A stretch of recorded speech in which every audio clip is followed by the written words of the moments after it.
On today's episode, we are talking about some of the all-time greatest sports films. Rudy, Field of Dreams, Eddie's $1 Million Cook-Off. Let's do it.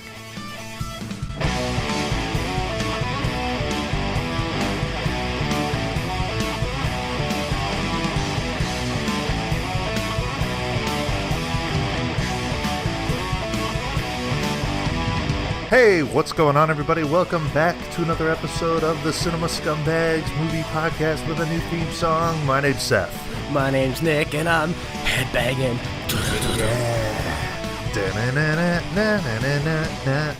Yeah. If this doesn't get you pumped up to listen to two fucking morons talk about movies, I don't know what will. Trying a new song today. It's not our song. Actually kind of a popular band, but if you can figure out what it's from, well, props to you. Yeah, I wrote it, I played the music, I recorded it, so this is our song. Just kidding, we stole it. Need a little makeover, you know. Things got to change every so often. Yeah, 150 plus episodes of the same song it's overdue. 150 episodes of Matt's Garage Band Breakdown. It's overdue. What is that song again? I can't even remember anymore. Daisy Cutter.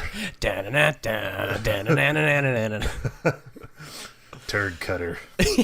Ew. Shit pipe. Well, beautiful weekend. Yeah. There you go again. You sucking through a straw or a dick? A little straw. Sucking down a German chocolate mocha. Wow. There went that diet you were talking about. With oat milk. Oh, okay. And chocolate sauce and sugar and whipped cream. But you see, like, I'm going to drink this morning, and I've got something in my crock pot for 8 hours, so I'm going to drink this, but I'm not going to eat until, like, 4 p.m. One meal. Oh, shit. I don't know how you do it. So, I will still probably be under my caloric intake. Yeah? Yeah. What is your caloric daily regiment? I don't know, but it probably doesn't help that I'm making pasta in the slow cooker. Probably not. But hey, Olive Garden, at least you're Italian chicken pasta. Oh shit. Well, at least you're making something and not buying something. Yeah, you know. No, definitely. I don't. You know what? Baseball season is here. Oh my god, it is. Not the real season, but spring training's underway, and because of that, we thought it'd be a good idea to touch on a topic that, surprisingly, we've never done. Best sports film. Somebody recommended this. Who was it? Richard Sanchez, our boy Griswold's. Grizzy. Good recommendation, man. Yeah, I'm shocked we never did it before. I guess we're not that athletic, and I guess we suck. Well, I mean, for what it's worth, the two remaining members of this podcast are definitely the ones with any sort of athletic, ability. Prowess. Yeah. Yeah, and be on the lookout, too. We'll have a sport themed video coming soon. Spoiler alert, baseball themed. So that's exciting. I'm looking forward to that. Baseball's here, and the hot takes are already rampant. Are you ready to see Nick break down Kevin Costner's pitching motion in Field of Dreams? May you see the curve? See if you can hit my curve. It's definitely better than Tim Robbins' pitching windup in Bull Durham. Ooh, yikes. Well, that guy's been in like one good movie. Yeah, which one? The Player. No War of the Worlds. No Shawshank. Oh, that's right. No Life of Crime. Ugh. No. It's unfortunate. Shawshank's, it's pretty good. Whatever. Go fuck yourself. Been watching anything? Not really. There's a lot of stuff going on, you know. It's been hard to watch some movies lately. Been preoccupied with some other things, but Coming to America, I watched that. I watched the first one. I won't even lie. I started watching the second one. Made about half hour in. I got tired. It's one of those movies I don't need. Well, I was just tired anyways, but man, that's one of those where I don't need to finish it to properly evaluate it. I will finish it, but I know it's a shitty movie. No, you won't. Yeah, probably not. You don't have to either. Mars Attacks. Yikes. and here I am watching Minari, Jiro Where'd Dreams you of watch that? Sushi. I said fuck it and rented it. How much was it? $20? Yeah, $20. Damn. I figured it might be worth it. Oh, Plus, you know, we're getting that Grandpa Joe money soon, so that's right. Fuck it. Fuck it. Yeah, that was a really good one. I'm sure you enjoy it. I want to see that. But Jiro, our hero, Dreams of Sushi, really good little doc about this little Subway, this Japanese Subway sushi restaurant. And the A pretentious dickhead that makes sushi. yeah, some fucking loser that puts fish on rice and calls it art. It charges you $300 to eat there. Crazy. Insane. Poor I guy. really do like that film, though. Yeah. It was directed by this guy named David Gelb that also did the Lazarus Effect Oh. with Olivia Wilde. That's like horrible. Look this up on Letterboxd. It's like a complete polar opposite. The Lazarus. I've heard of that, I think. Yeah. Let's see. Like Hero. Ooh, yikes. Yeah, it's a polar opposite of what Hero would be. Ooh. When Mark Duplass is the second credited cast member, Oh, no. I'm moving on. Yeah, I didn't notice that. Olivia Wilde turned me off anyway. Oh, Evan Peters, what an actor. I also watched a recommendation from you, Fubar. Oh, great white trash Canadian humor, baby. Yeah, remind me of some people that I know. And Some Chillicothe folks. some Chillicothe folks. Hey, did you hear Chillicothe got a Panda Express? They're really moving up in the world. Wow. wow. Yeah, Fubar, that's a good little white trash Canadian mockumentary thing.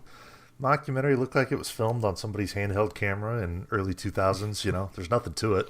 Yeah, there really isn't. It's real simple, but the characters, I guess you could say, are interesting. I do love the adventures of Dean Murdoch.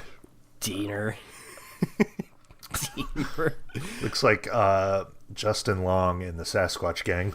Please tell me how the fuck this guy got into Star Wars Episode 3, Revenge of the Sith. I have no fucking clue.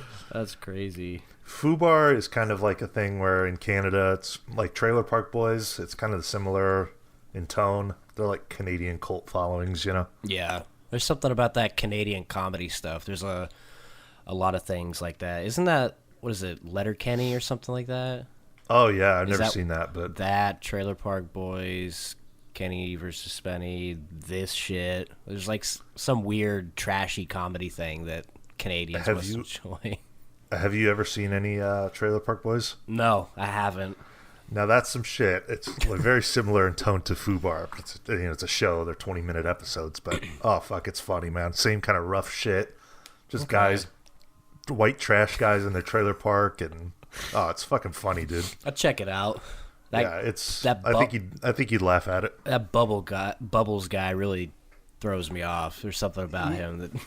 Yeah, but I mean, like, you should watch it. I think you'd like it. Okay, I'll check it out. Elliot Page. It's his best work. Is he in that? A very young Elliot Page. Oh, really? His portrayal of a little girl is just unbelievable. Some of the best acting I've ever seen. Some of the best acting. Oh, my better than gosh. DiCaprio and Gilbert Grape. Yeah. Great. Yeah, how do you go on a retrospective of something like that? Do you talk about how they were great as a pregnant female in Juno? Well, good thing we're not planning a retrospective for Ellen Elliott. Oh, we were.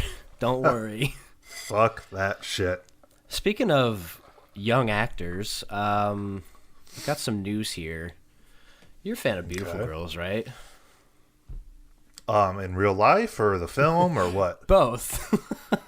Yes. The film in particular is honestly, it's one of my favorites. One of my favorite films. Oh, really? I'd probably put it. Yeah, I mean, I've got a really special attachment to that film. I don't know if you have ever grew up like in kind of a small town and you left it, and then you come back to visit it all. Mm-hmm. It's just kind of that's what the movie is, you know. Okay. What about Beautiful Girls in general? Do you like them? I do. Yes. Big fan. Well, I guess Beautiful Girls is celebrating 25 years. Wow. Man. You can drive around with lower insurance. That's great. Recent Natalie Portman comment shine light on film sexualization of underage Lolita character. What the fuck? What are your thoughts on this initially? I wish you'd seen the movie so we could talk about this, because I didn't see this. What did she say in particular? Let's start with that. What did she say about this? Well, she was on Dax Shepard's podcast, which initially is like a horrible idea, so I don't know why she did that. Everyone's got a podcast nowadays. Seriously, anybody with a fucking voice has a podcast. We started it. That's right.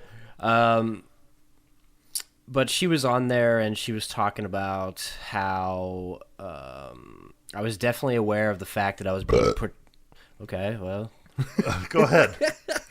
I was definitely aware of the fact that I was being portrayed as this Lolita figure. Being sexualized as a child, I think, took away from my own sexuality because it made me afraid, and it made me feel like really? The way I could be safe was to be like, I'm conservative and I'm serious and you should respect me and I'm smart and don't look at me that way. So Natalie's saying her role in Beautiful Girls affected her real-life sexuality, and she ran into a bunch of real-life problems for her performance as an actress in a fictional film. Is that what she's saying? Essentially, that's what it sounds like. Portman, now 39, continued, whereas at that age you do have your own sexuality and you do have your own desire and you do want to explore things and you do want to be open, but you don't feel safe necessarily when there's older men that are interested and you're like, no. Well, you know what? She should blame her parents for giving her that role then, because, I mean, she was young enough where she ain't making that decision. She should have this conversation with mom and dad, honestly. I mean, it's a film, you know? That's a good point. And she's too young to really have any, sort of voice where she's going to be like, no, I don't think this is right. You think her parents would step in at some point. A lot of people haven't seen this movie. I think it's really something that goes under the radar. Nobody knows about this film. But in the film, Timothy Hutton's character comes back to his hometown, and hangs out with his friends and just visits his family and shit. The plot, well, like one of the subplots is that a new family has moved in next door to his family's house. Uh-huh. And Natalie Portman is the daughter of this family. And she's, I don't know how old she was supposed to be, 12, 13 or whatever. But there's like these several segments in the film where they kind of run into each other and they talk. And, I've always kind of thought it's a little bit weird. It's a little bit of a strange subplot. There's kind of some weird things said, but it's not like overly sexual or anything like horrible, I don't know. Mm-hmm. It's, there's some weird moments. I remember thinking that the first time I watched it. It's, I don't know, it's a little strange, but I don't think it's like some super damaging, horrible thing, Well, a couple of the moments that they talk about is when they're, it's like the first time they meet, there's like a flirtatious nature. Marty charms Willie by complimenting his sideburns and telling him he's cool. Later, while they're ice skating, Marty announces that Willie's her new boyfriend before falling into his arms. Oh. She refers to them as star-crossed lovers, and then Marty, who finally says you'll go to the penitentiary before telling him to wait 5 years. Well, this is all shit that her character's saying. What did Timothy Hutton say? Well, it was probably written by a man, though, right? Is that what I guess. I'm sure. Okay, here's what Timothy Hutton's character says. Okay. It's odd. I'm not denying that. When Marty tells Willie that his girlfriend Tracy, who's just arrived from New York, is really pretty, Willie replies to her, she's not as pretty as you. Yeah, okay. I mean, it's like in that film, it gradually kind of gets more like the first interaction is just he's kind of fascinated with her, Mm-hmm. Which there's nothing wrong with. You can have a friendship with a kid, Yeah. I mean, I don't think that's weird, especially if it's a neighbor, I don't think you should be taking her out and driving around with her, but you run into each other in the neighborhood, big deal. Yeah, and she acts like older than her age. She does, yeah. That's the whole thing. Like, I think he's just fascinated with her. I mean, she is a interesting character in the film. I mean, those are some of the best parts of the movie, the dialogue between them. But it's not even like the main part of the film. It's just kind of a subplot, really. Yeah.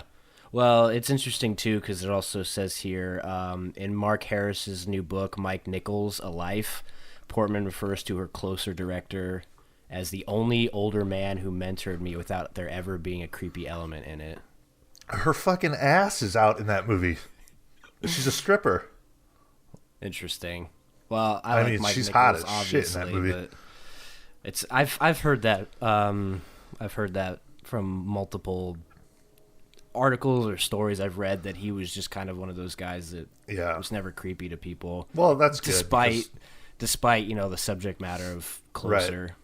Right. I can't comment on this. I don't know what Natalie went through, but it's I get kind of burnt out on super successful people. She's got the greatest life ever. Natalie, do you want to trade places? I mean, let's quit acting like you're so damaged because you were in some movies as a kid. I mean, she was in Leon too. That's debatable. That's kind of sexual at points. It can be debated that, perceived that way. I'm sure she probably has comments on that. She's become really outspoken about it, and there is kind of a weird undertone to that movie.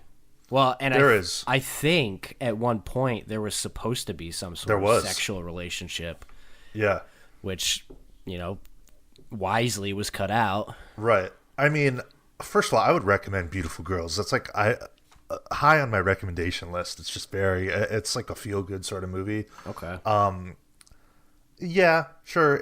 You could say that this part's kind of weird, but I think this is, to even come out and comment about it is kind of stupid, I think, personally. From the same director as Blow.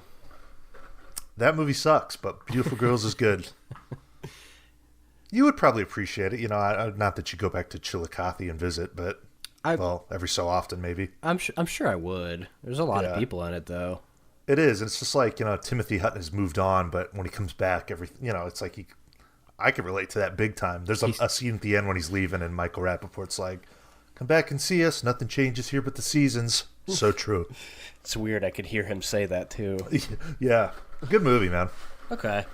Well, I'll check it out and let you know whether I find it problematic or not.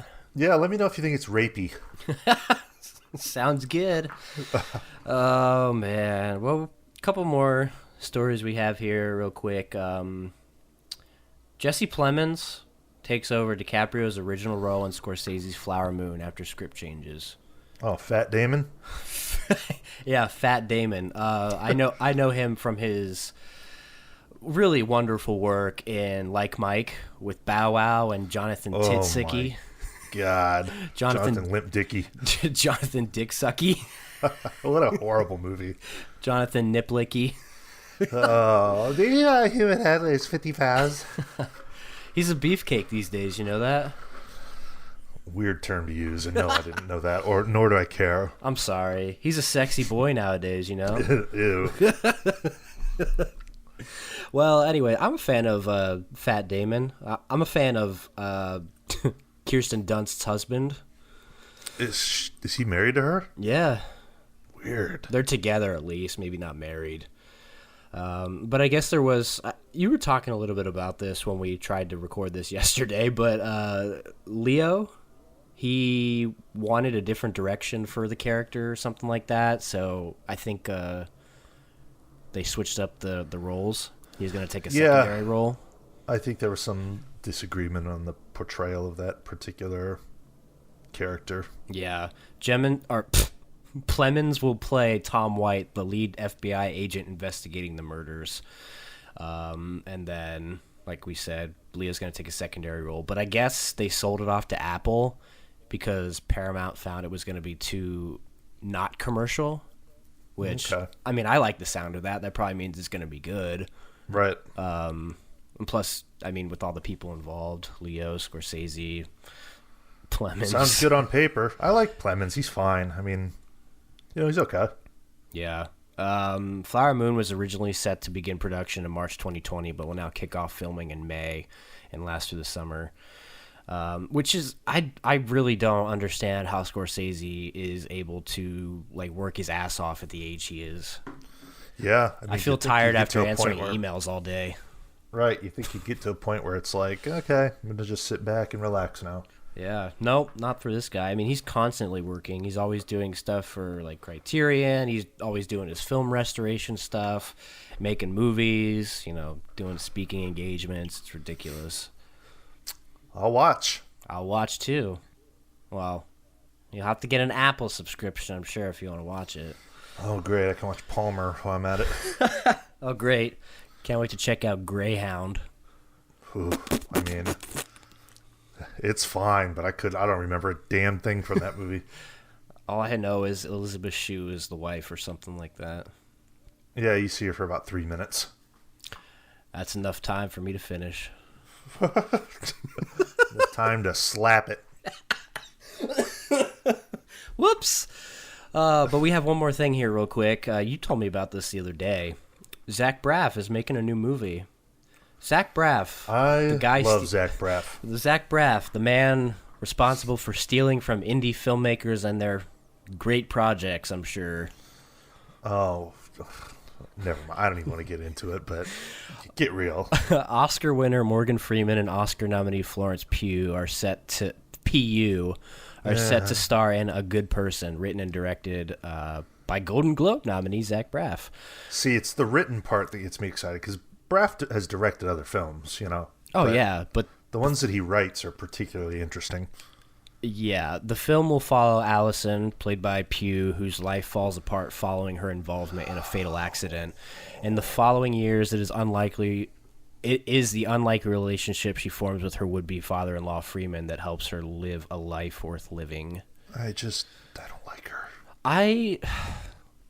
Well, like you said, you like the stuff that Braff writes. Yeah, but and he's banging her in real life, so. Well, true, but to even, sum it a little further down, I like the stuff that he writes that's kind of about real life things that have happened to him. Yeah, and it sounds like something like that. Is this original, or is it based on something? I have no clue. I hope it's original. It looks original. It doesn't say anything about it being adapted from anything. Florence Pugh, I get sick. I get so sick of seeing that final shot of Midsommar. That's become the benchmark for some great cinematography and shit. It's so fucking stupid. Well, we called that. Yeah, wow. She's standing there smiling at the end. What a performance! It's whatever. Wow, you forget your girlfriend's birthday and you just deserve to get sacrificed to a cult. Oh my God! You guys are missing the point. Yeah, well, fine. I missed the point. Ari Aster sucks. Robert Eggers rules. Fuck you. Devil horns, rock and roll. Yeah, she's like, God, you can't even get on Instagram without seeing that stupid shot of Midsommar. It's not that good. In fact, it sucks. Does that say more about you disliking her or disliking She just Ari? annoys me. I don't know.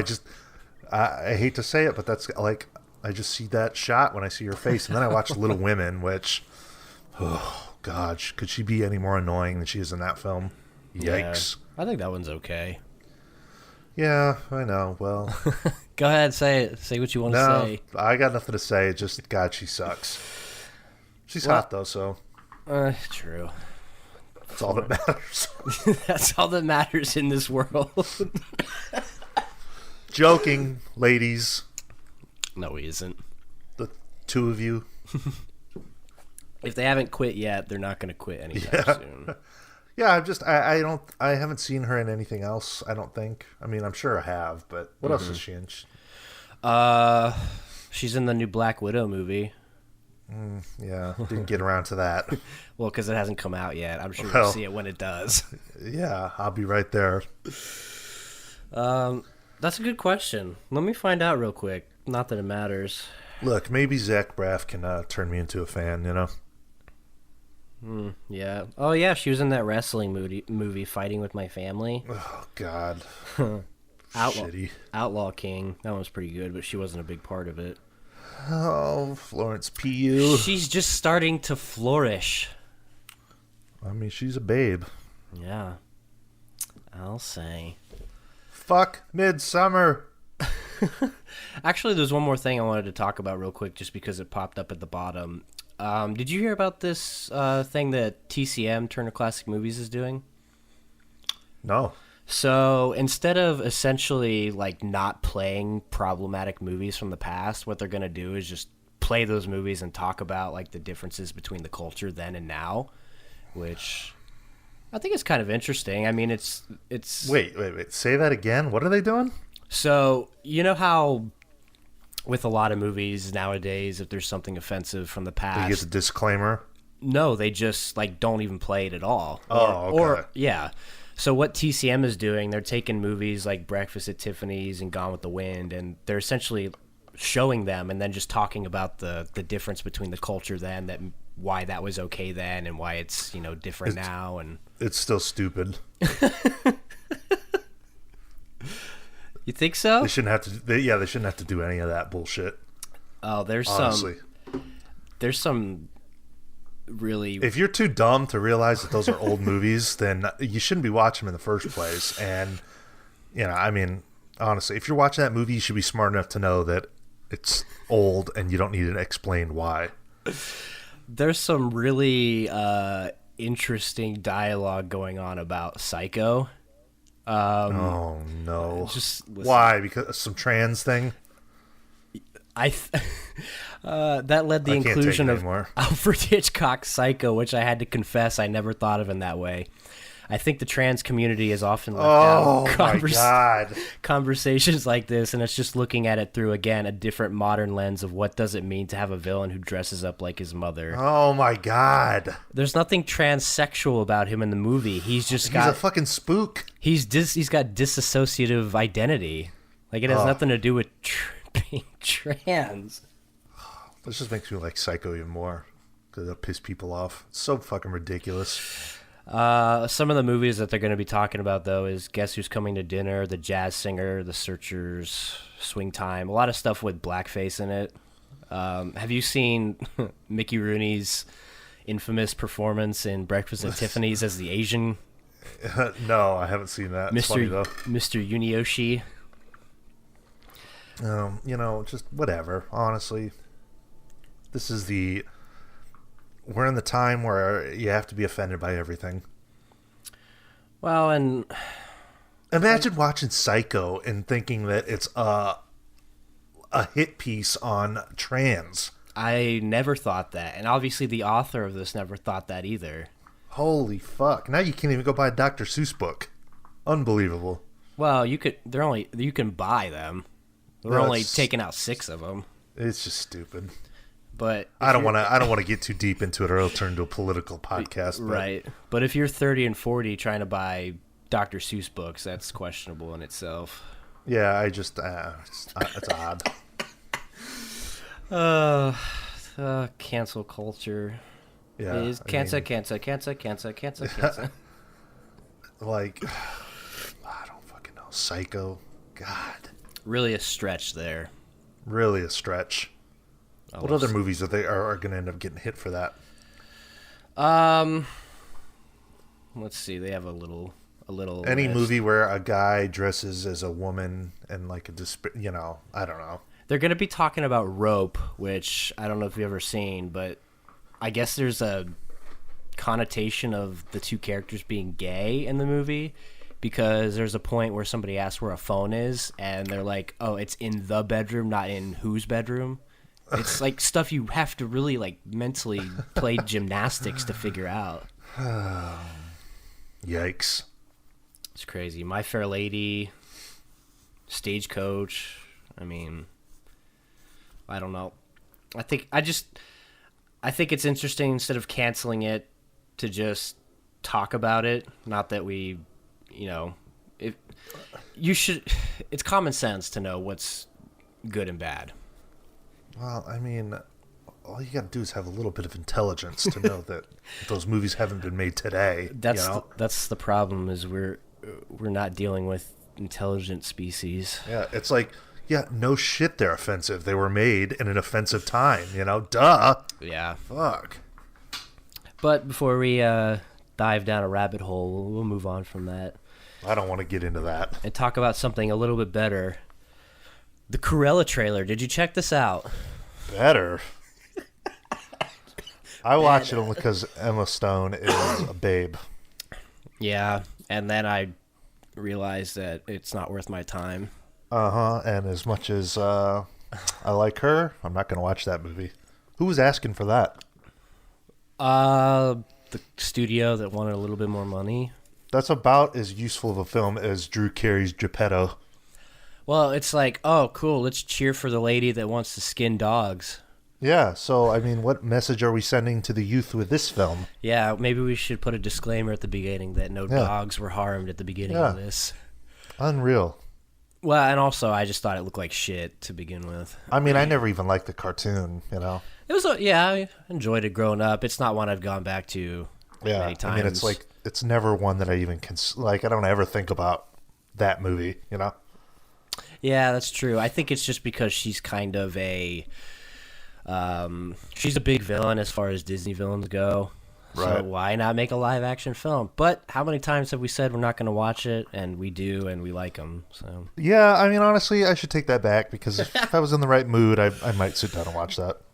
The shot of her walking into that party and then her dress burns off. It's like, what the is this Harry Potter? Like, what is this? I fucking know, dude. It's dumb. Ridiculous. Cruella, the film everyone's been waiting for. Speaking of a film that everybody's been waiting for, Mortal Kombat. I thought this looked okay, actually. It looks better than the 90s ones. I never really played the games, though. I played them. It was, we've talked about it. It's just like my least favorite sort of video game, Like the button mashing fighting games. Yeah, I mean, like, they're cool. I see the appeal, I guess, but to me, it's like they're fun if you're just like casually picking it up with a buddy or something. But to be competitive, you have to put a lot of time into it. Yeah, and I shouldn't just say button mashing. There's rhythms and there's there's ways to hit the buttons to actually be good at it. But I mean, when I play, I button mash. Oh, I definitely do too. And I suck at them because of it. Oh yeah, I mean, like, if you get on Mortal Kombat and hop online, you're gonna get smoked right away. There's big tournaments for all those fighting games, Tekken, Mortal Kombat, all that shit. Smash, all that stuff. Yeah. But it's going to be coming to HBO Max, so I'd probably check it out. I mean, well, maybe not. I don't know. I haven't checked out the other ones. You don't need to watch those. Something about this just gave off a better vibe, especially if it's going to be as violent as the games are. Yeah, it's an interesting thing. People watch it. You showed me this one, though. New Rugrats movie. The series is coming back. Is that a series? Yeah, it's a series. Oh, my God. Coming to Paramount Plus. In weird 3D animation. Yeah. We're not the target audience, obviously. Well, I mean, maybe I am, because maybe they're hoping for like a nostalgic kick to get me to watch it. Well, I think, if you had a kid, you'd be the target audience. I don't think as a 30-year-old man or however old you'll be when it comes out, you're not going to sit down and watch Rugrats. Come on. Well, I mean, was I expected to watch Rocko's Modern Life when that came out? Well, that's a little more geared towards all ages, I think. Like Rugrats is a kid's show. Yeah, like, there's some funny fucking shit in Rocko's Modern Life, like whatever the restaurant is, Choke the Chicken or whatever. Chokey's Chicken. Chokey's Chicken, yeah. I mean, like, Rugrats is a kid's show. I thought this was fine, though. I don't... Yeah, it's not the crude hand-drawn stuff. I thought the CGI looked okay. It's the same people that did the original voices. Yeah, if you have kids now and you grew up watching Rugrats, I'm sure people will love to show their kids that. But, I don't know, Paramount Plus, I guess they're really trying to push that. Well, it's like, what do you choose? Everybody's got their own streaming service, and they all have something that they're trying to use to pull you towards it. Yeah, exclusive content, and it's just it's tough. They did like a whole a press conference for or press event for Paramount Plus. They announced Rugrats, a new Beavis and Butthead movie, which I'm fucking stoked about. That's pretty cool. Yeah, because I mean, Beavis and Butthead to America is great. I love that movie. I think they also announced like a Frasier reboot or something like that. So that's cool for somebody, I'm sure. Yeah, I mean, people are Frasier was very popular. It's a Cheers spinoff. Yeah, you're a big fan of Cheers now, aren't you? Well, I'm slowly working my way through it, but I don't know. I mean, I didn't really watch the thing. I heard about the news afterwards, but it's kind of interesting, I think kids will like Rugrats. The little vibe that I got from that trailer reminded me of when I used to watch it, Yeah, I agree. Yeah, it's interesting. I mean, I guess it also depends with these streaming networks, like what kind of content you have in between the exclusive stuff. Right. There's got to give you incentive to subscribe, Yeah, and I don't Go ahead. I was just gonna say I don't have a problem with like spending a month checking out the exclusive content and then canceling. Well, that it's like, I don't pay for cable. Cable is expensive. Right. If you pay for cable, it's like, what, $60-$70 or whatever for a basic package nowadays. I mean, yeah. Instead of paying for that, you could pay for a few subscription services, and you're still way under the threshold that you would be if you're paying for cable, Yeah, and you're going to get stuff that you choose. Stuff like, I really think cable television is going to disappear sometime soon, because I think people are getting away from it. Like, why pay for a bunch of channels that you're just going to flip through, where you could really hone in and just pay for the stuff that you know you're going to watch? Right. And oh, fuck. Oh, yeah, YouTube TV, which was supposed to be, like, the substitute for it. They're already charging, like, $65 now, so what's different? What makes you better than cable companies? Right. I mean, I just... I had cable growing up, but when I moved out on my own, I've never bought it. I don't ever miss it. Nope. You can honestly go to the dollar store and get like a little antenna that you plug into your cable slot on your TV, and it brings you like 30 channels, And a lot of the, like my TV, a lot of the recent TVs are, internet enabled, obviously. So on mine, it pulls up like 20, 30 channels, and then like 200 channels that are streaming from the internet, Yeah, and there's a lot of streaming services that have free content too. Right. I mean, you have Tubi, you've got IMDb TV, YouTube has a lot of stuff. The options are ridiculous, and it's hard to imagine there's any way to be bored with the amount of content that's out there. I do have to say, though, going back to like the Rugrats and like when they reboot some of these shows that we watched as kids, I get so annoyed because you see like on the comments on the internet, you see like a Facebook article about the new "Are You Afraid of the Dark" or the All That reboot, and it's guys that are in their 30s. This just sucks, They totally went away from what works. I'm thinking, dude, it's not made for you. It's for kids now, Oh my god, it bothers me. It's like, holy shit, throwing a fit over the Rugrats animation. It's embarrassing, really. Cool stuff, though, from Paramount Plus. Give me that new Beavis and Butthead, baby. Love that shit. Ooh. Well, speaking of new stuff, Army of the Dead trailer from Zack Snyder. Ah, I did watch this. I watched this because I love Zack Snyder's Dawn of the Dead. I thought this looked all right. So did I, aside from the Suicide Squad font that you mentioned. Yeah, that was a little off-putting, but it looked like a bigger scale Dawn of the Dead. It did, yeah. Is this also a remake? No, I think this is just an original thing. Interesting. Let's talk about Dawn of the Dead. You're a fan of that. I do like it, yeah. That is a movie for... Wait, which one? Watch for me. Well, I love the original. The original is great. Yeah, the original is one of my favorite horror films. That's a masterpiece, to me. Yeah. But his remake is fucking fun. I watch that a bunch, like at least once a year. It's different enough to be its own thing, and it's a good time. Yeah, it's fun. I can't say that for a lot of his other content, but I do really enjoy that movie. It's just the characters are entertaining. It's just an easy watch, Right. So, kind of looking forward to this. And the trailer, it was pretty kind of in line with what I expected. Looks interesting. Yeah, it was intriguing. Looks like a bloody, pulpy mess, which is always fun with a zombie film. Mm-hmm. So, I don't know. We'll see. I think it's coming to Netflix, right? Is that... I think so. What is the date on that? Do you know? Yes. Well, the date for Army of the Dead, the new Zack Snyder film that will be coming out later this year... Stall as you're looking it up. It's actually going to be coming out May 21st. Oh, a few days after I turned 31. Oh, wow. Well, hopefully you make it those couple days so you can watch it. Can't wait to watch it in my mom's basement.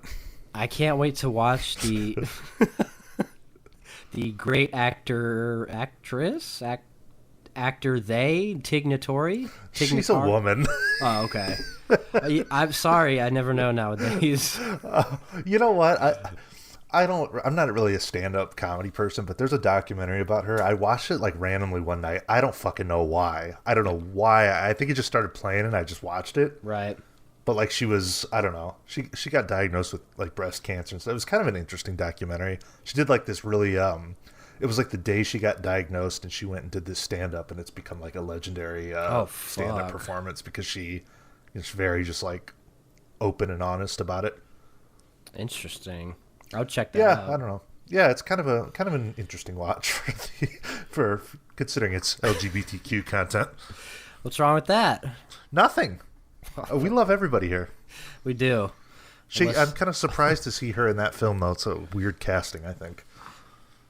Yeah, I don't know. I mean, I like unconventional casting. Sometimes it really works out. She replaced somebody in that. I don't know who it was. Somebody was replaced, though. Elliot Page? No. Oh, okay. Maybe, though.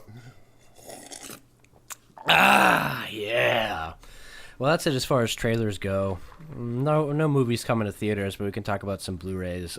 What date would we be doing? The 9th? Yep. Or is it the week after? It'd be the week after. So, the 16th?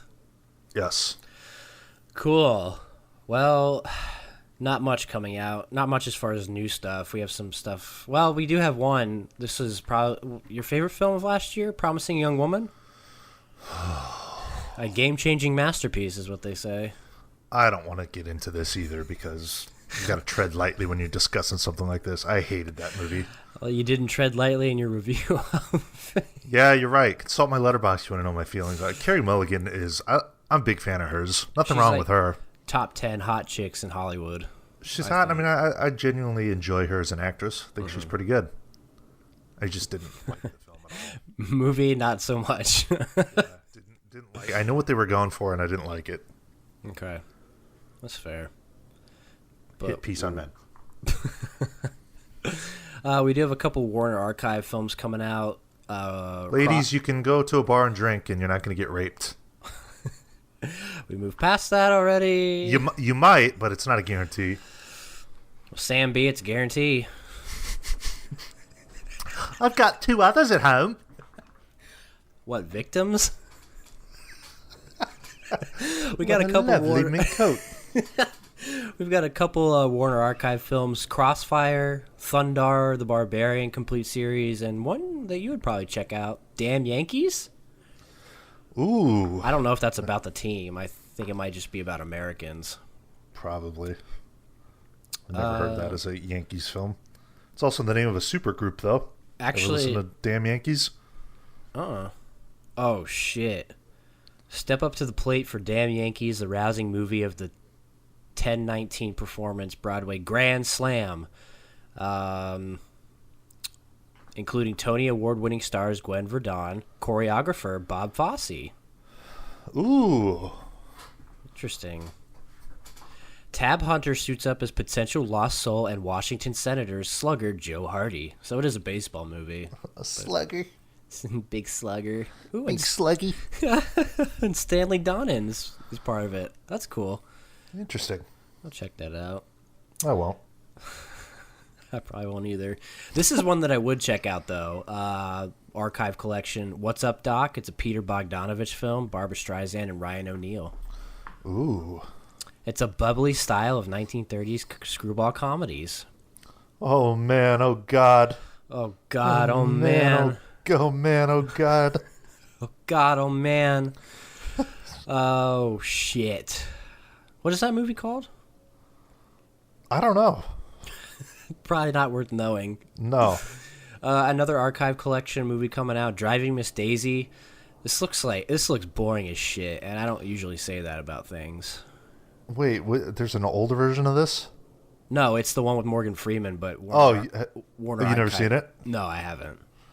Have you? I watched it in school. Once. I don't really remember it though.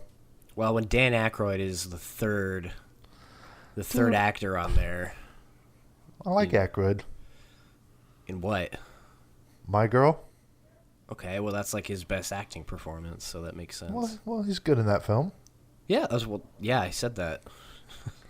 So he could be good in other things, possibly. He's not. We're getting some re-releases of some things. Titanic is coming out again. Make sure you go to the channel, check out our Titanic video. For what? Why? Why is it coming out again? I don't know. It's probably getting some sort of just repackaging. How about a 4K?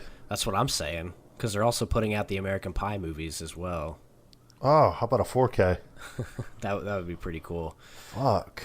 Notting Hill, how about a 4K? Billy Elliot, how about a 4K? I want to dance. Oh shit. Yeah, that's about it. Nothing too massive. Actually, nothing at all, really. So that's disappointing. But interesting. I don't know why I'm saying the 007 movie for sports movies. Today we're going to be talking about best sports film. What? I don't even know what to call it. Best. It's probably not best sports films. I think it's just sports films that we like. The ones that we want to talk about. Yeah, because I have some random ones on here that maybe... That means we're not discussing The Natural. I did put it on here. Fine. Actually, did I? Maybe I didn't because I know that you don't like it. Well, you could talk about it. Well, all I can really say about it is that it's pretty good. Fair enough. And it's done. Well, I got to really drag this out because I only like 2 sports films. What? Rudy and I, Tanya? I haven't seen it. It's not bad, but figure skating isn't a sport. No, I could talk about that. Well, then how about some fishing films? Oh, well, just wait. I have a list here of the highest grossing sports films, and they're questionable sports films. We'll get there. But for those that don't know, a sports film is a film genre that uses sports as the theme of the film. It is a production in which a sporting event, athlete, or follower of a sport are prominently featured and which depend on sport to a significant degree for their plot motivation or resolution. So this is the list of the highest grossing sports films of all time. Motor racing is the most frequent sport with 15 films on the list, while Fast and the Furious is the most frequent franchise with 8 films on the list. That is not a sports movie. That's motor racing. No, it's not. That's like illegal street fucking shit. That's what I'm talking about. This list is fucking questionable. I want to talk about NASCAR. Yeah, name me one good NASCAR film. I can't. 2015 is the most frequent year with 4 films on the list. Films that have not played since then do not appear on the chart due to ticket price inflation, population size. So the number one highest grossing sports film is Furious 7. Dude, no. What is this dumb list? These are not sports movies. It's Wikipedia. Yeah, exactly. Well, it says what the sport is next to it. Sport is motor racing. They race, right? Yeah, but there's a bunch of different. There's a bunch of organized race around a track. I mean, there's a bunch of different races in it. There's Hispanics. There's white people. There's whatever Vin Diesel is. Chinese. He's white. Yeah. Oh, Tyrese. He's black. Ludacris. Luda. God, those movies fucking suck, dude. God, it just makes me think of woodshop class in high school, and there's nothing to do. We'd have to watch fucking Fast and the Furious. Ew. Yeah. Surprised you didn't watch it in gym. It's pupil abuse. If you like these films, I don't like to judge people on their taste, but I'm fucking judging you if you like these movies. A lot of people do. That's why there's 20 of them. Well, we just lost about half our subscriber base. No, nobody. Very few of the guys that listen to this like that shit. We have to go all the way down to 7 for Forrest Gump. Try 8.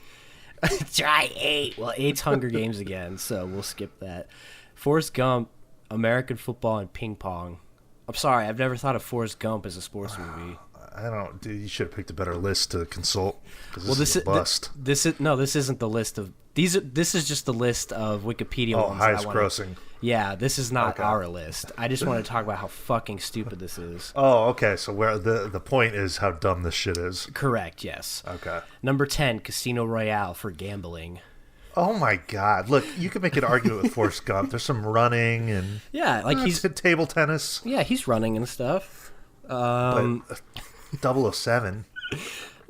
Number 11, Ready Player One for esport. Oh my God! Holy fuck! Number 14, Gladiator Combat. That's why you don't consult Wikipedia, kids. Number you write 7, a big paper. Don't go to Wiki. Number 17, Slumdog Millionaire game show. Oh. And then Cripes. it takes us all the way down to number 23, The Blind Side for football. Finally, that's a sports movie. It's a shitty sports movie. It is a sports movie, though. And then the next one after that is Rocky IV for some boxing. So we have to go pretty deep to get to anything. Okay. Saturday Night Fever's dance competition. Number 34, Space Jam. Yeah, that's a great sports film. Man, that's horrible. Truly horrible. No. What do you think about the Space Jam 2 look? I didn't like the first one. I looked and then I moved on. I'll watch it. They put that woke shit even into cartoons now. Lola Bunny was too sexualized in the first Space Jam, so now we're gonna make her a badass athletic basketball player with no sex appeal. Yeah, we're so damaged because we saw a half-naked bunny. Animated sexual rabbit. Wow, get fucking real. I can't wait for the sequel to Roger Rabbit, where Jessica Rabbit's a man. Justin Rabbit. Jesse Rabbit. Oh fuck. Well, let's get into the real list after that putrid showing. Some of these are baseball movies that I'll be talking about in that video we spoke about at the beginning of the episode, but I don't really go into detail about the movies themselves. I go into how well the actors in those movies play baseball, which I always found fascinating when watching sports movies. But the first one we have here is Major League. You a fan? I am, yeah. I haven't seen it a bunch, but I do like it. I actually really love this movie. I saw it for the first time probably a couple years ago, and it has one of my favorite actors playing a sport. Charlie Sheen, like he actually. Oh, the rapist. Yeah, I never heard about any of that. I don't know what you're talking about. Wow, it really gets to you when you talk about Corey. Oh, I do like Major League. Well, it's a good time. Wesley Snipes. I'm sure Corey Haim liked baseball too before Charlie slipped some Crisco between his buns. Charlie slipped his baseball bat in his... Ew. Ew. Major League's a fun time. It's a good movie. Some good athletic performances in that. I need to watch that again. It's definitely one of the more popular baseball films. It's just easily entertaining, I think. Yeah. And the whole plot is... it's ridiculous, but it's not too far-fetched from like real Major League owners. Right. And just how shitty they are. And how it's especially now. Mm-hmm. Yeah, hate to be a Rays fan. Yeah, a lot of controversy going on with that now in the world of baseball. Well, let's hope we even have a season next year. The lockout is looming. It's I almost guaranteed at this point. Another baseball movie though. Everybody Wants Some. This one's Everybody Wants Some. It's way better than No More Mr. No, it's Nice not. You Guy. gave them both 4 stars, so you can't make that dumb statement. That's true. Well, I what are your thoughts on this one? I've seen this like 3 or 4 times, and I hate to say it, but I just don't I don't remember much about it. I come back to it like almost every year. I think it's super entertaining. I like the dumbass hazing stuff and the college, baseball. Right. Things that they do and the conversations, but I always like when they get to the baseball at the end where they're practicing and it's and then it ends when class actually starts. Like the whole thing is just the build up to that. Yeah, I mean, I like that movie. It just never, I went in expecting something, and I don't know, I felt a little let down, and it just has never totally clicked with me, but I do like it, Yeah, I can't say I remember what those conversations were, which may be part of the problem. For some reason, I don't know, I've seen that 3 or 4 times, and nothing sticks with me about it, Yeah, it's good, though, and it's another good case of actors being good and actually playing the sport, except for whatever his name is, something Jenner, Caitlyn Jenner, Bruce Jenner. No, Brody. Is that his name? Or is that I don't know. There's so many goddamn Jenners. I know. There's a Jenner. He's the main guy in this movie. I can't think of his name, but they make sure not to show his face when he's pitching, which is funny. The Jenner is Blake Jenner. I knew it was a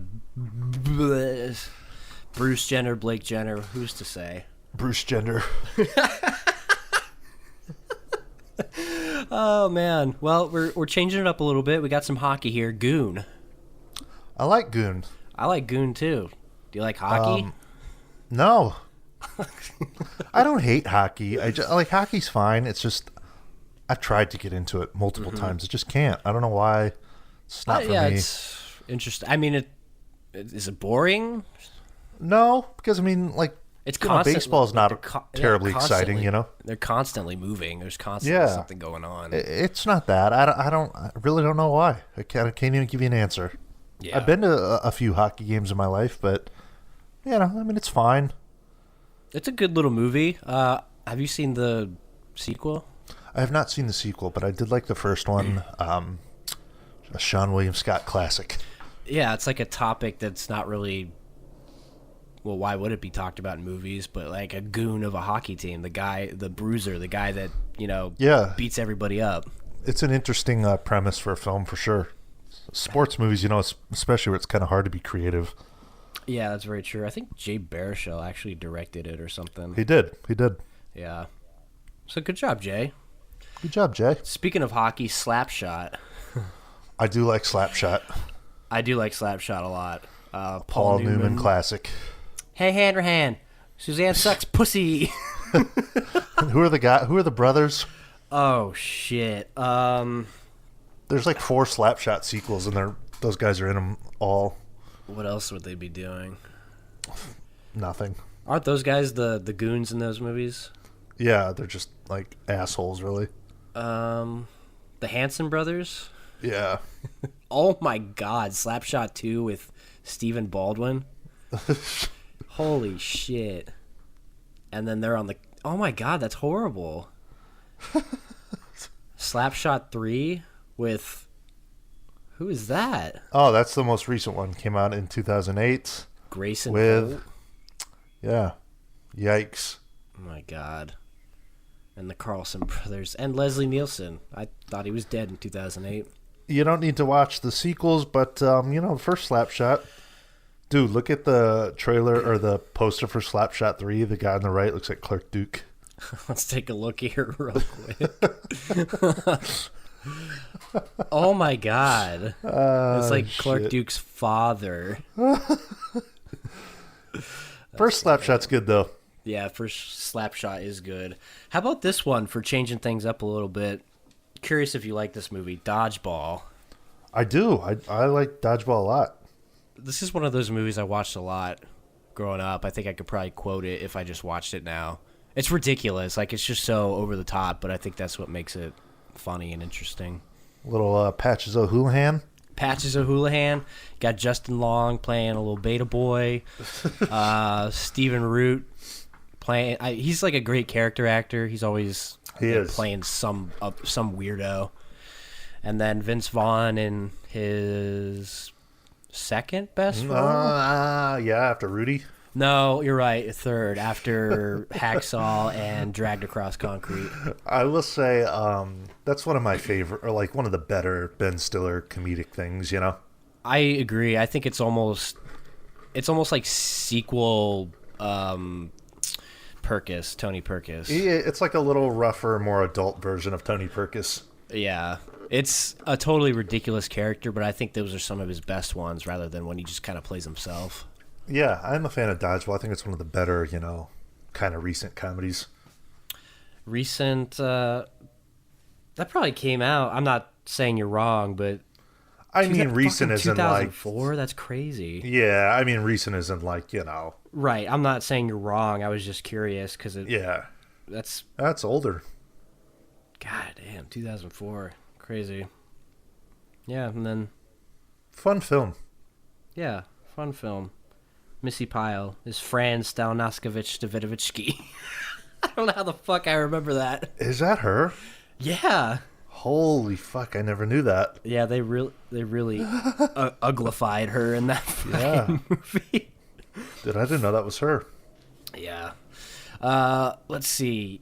Another ridiculous sports movie, Happy Gilmore. Yeah. In terms of those Adam Sandler 90s comedies, that's probably my favorite. It's not saying a whole lot, but... Yeah, what else is there? Billy Madison and... Yeah, Big Daddy, that type of shit. I think Happy Gilmore is... I watched it somewhat recently. And I remember, too, Happy Gilmore and Billy Madison were the movies that kids in school would quote all the time, and I felt I felt left out. I didn't know what they were talking about. I just got annoyed. Like, shut up. Shut the fuck up. It's all in the hips. It's all in the hips. Why don't you just go to your home? Shut the fuck up, Roger. What's her name in there is hot, though? Julie Bowen. Frances Bay. Oh, Grandma Gilmore. Grandma Gilmore. I think Christopher McDonald is like comedic genius in that movie as Shooter McGavin. Oh, Shooter McGavin is a good character. I was like the guy that's jackass. Did you see the video that Adam Sandler and Shooter did recently? I saw that, yeah. Yeah, that was pretty interesting. Just wait, we'll get a sequel before you know it. Oh, I wouldn't be surprised. Yeah. Ugh. Be horrible. That's one of those things. That's a good golf movie, but I prefer A Gentleman's Game with Mason Gamble and Gary Sinise. What is that? A golf film. Well, no shit. I guess it was more of a rhetorical question. What's it called? A Gentleman's Game. Wow, I have to go far to find that. Ew. A drama revolving around characters whose lives are transformed one summer at an exclusive East Coast country club. Sounds douchey. Mason Gamble was also in another golf movie called Golf in the Kingdom. Wonder if he's a golfer. He is. It's got Malcolm McDowell and Francis Fisher in it. Yeah, well, Malcolm McDowell's also in Rob Zombie's Halloween. Yeah. Halloween. Malcolm McDowell was good in A Clockwork Orange, and, well, that's about it. I haven't really seen much else that Francis Fisher's been in. Titanic. We also have the great Brian Doyle Murray as Tomato Face in A Gentleman's Game. Sounds I'd watch great. A Gentleman's Game. Sounds great. Where were we? I lost my spot. Oh, we were on Happy Gilmore. Oh, yeah. Happy Gilmore, pretty good comedy that's should be left in the 90s. There shouldn't be anything about that coming out. Well, Coming to America should have been left in the 80s. What about Bull Durham? I love the concept of the movie. I agree. It's really interesting. But this is a movie that I've tried 2 or 3 times, and I'm not getting it. Yeah, I like it. To me, it's just got it feels a little cheap, a little cheesy. Yeah, I agree. But like I said, I like the concept of the minor leagues and that sort of thing. Yeah, I'd like to see something else, especially a modern take on, the minor leagues, and maybe a comedy about it. I think that would be interesting. Yeah, it's okay. Yeah, as far as Bull Durham goes, there's obviously some good actors in it. You got Tim Robbins, Susan Sarandon, and Kevin Costner, part of his baseball trilogy. I was going to say, yeah, part of Kevin Costner's baseball trilogy. And they're all pretty good in it. I don't know, just something hasn't clicked for me. And I think it was written by a guy that actually lived that kind of lifestyle. Yeah, like I said, the premise is good, and I enjoyed the film. It's just, it's got, sometimes you can watch some of those movies and they just, they feel a little cheesy at parts. Mm-hmm. Yeah, that one's got a bit of like schlock to it, a bit of campiness. Right. Maybe that's part of it. This is one that you'd probably have to talk more about because I've never seen it, but Mighty Ducks. I've seen Mighty Ducks. It was never one of those that I watched over and over as a kid, though. I mean, I like it. Never one of my favorites.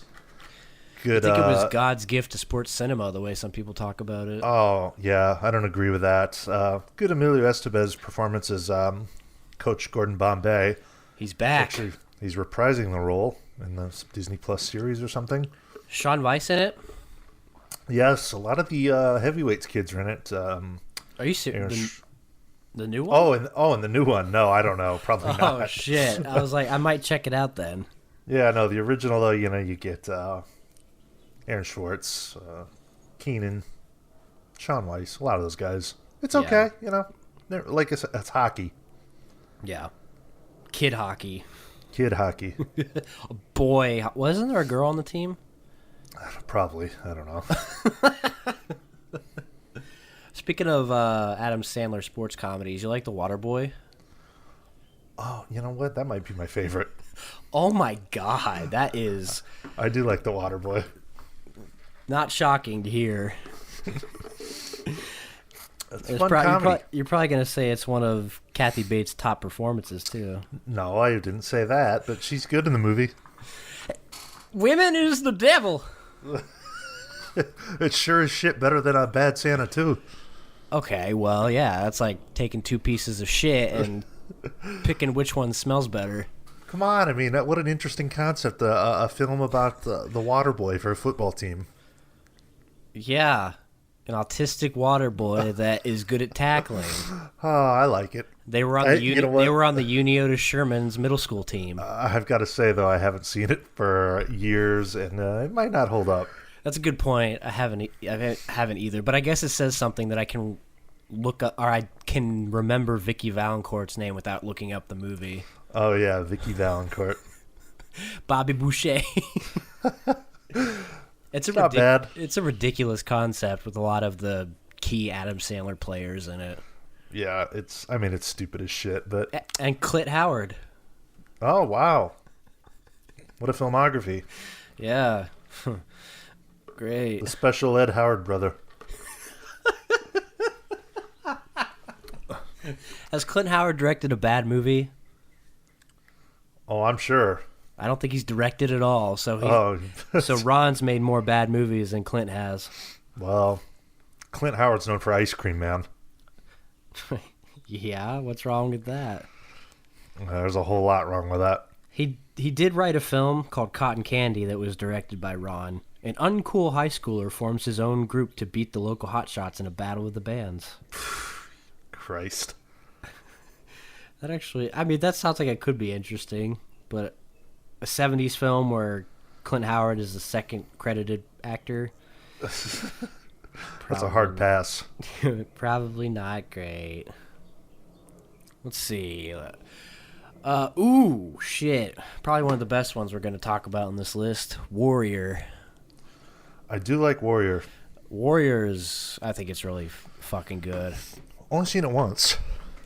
I think the concept is interesting. You got these two brothers that are fighters, and then they get involved in the same tournament. They have to fight each other. One of them has like nothing except fighting, and the other one has a little more. But I think there's an interesting and pretty good career-defining performance by Nick Nolte. Sure. Is that fair? Yeah, I don't know. What else is he known for? I mean, he's in tons of stuff. Tropic Thunder, Cape Fear. Hulk, I don't know. The Player, Hulk, Gangster Squad. Yeah, I think it's career defining.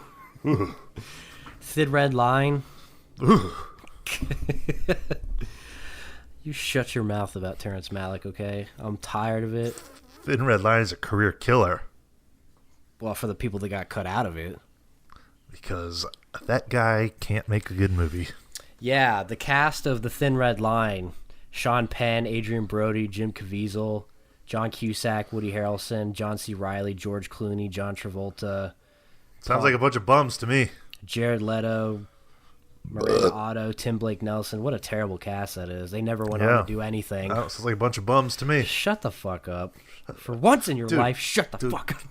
Yeah, but it was directed by Gavin O'Connor, who did a couple other things like Miracle, which is not on this list, but it's a sports movie.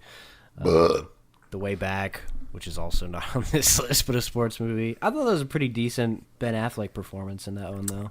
You know, I like the trailer to that movie until it gets to the basketball part. Why? Because of the basketball, or? Yeah, it just looks horrible once it gets there. Yeah, it's fine. It's pretty good. You mostly come for the performance of Ben Affleck, though. A man who's just, trying to get straight. For every good Ben alcohol. Affleck film, there's 15 bad ones. Oh yeah? Uh-huh. Name one bad one. That Live by Night shit. Have you seen it? Geely. The Town. Yeah, well, you also like Jersey Girl, so shut Argo. up. Argo, fuck yourself. Worst Best Picture winner than Shakespeare in Love. Don't know, but it shouldn't have been that. Okay, well, you can't say, can you? So how can you say for sure?